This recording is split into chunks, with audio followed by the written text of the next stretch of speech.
మలయాళంలో ప్రజాదరణ పొందిన నవల ఆధారంగా నిర్మాణమైన చిత్రానికి తెలుగు అనువాదం మంత్రవాది 1959 జూన్ 19న విడుదలయ్యింది.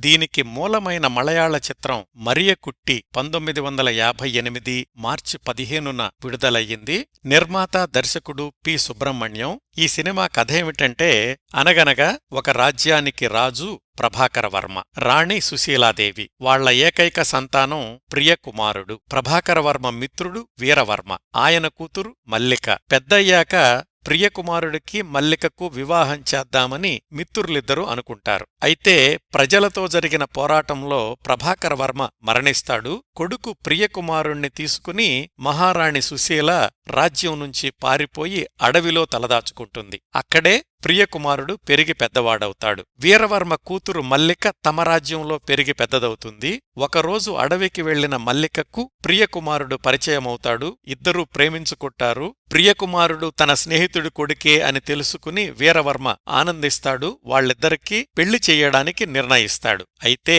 ఒకసారి అడవిలో వీరవర్మ కుటుంబాన్ని రక్షించిన మంత్రవాది మాయావి అయిన మహేంద్రుడు మల్లిక మీద కన్నేసి ఆమె వివాహాన్ని చెడగొట్టి తను పెళ్లి చేసుకోవాలని రకరకాల మంత్రతంత్రాలు ప్రయోగిస్తాడు. వాటన్నింటినీ ఛేదించి ప్రియకుమారుడు మల్లికను ఎలా పెళ్లి చేసుకున్నాడు అనేది మిగతా కథ.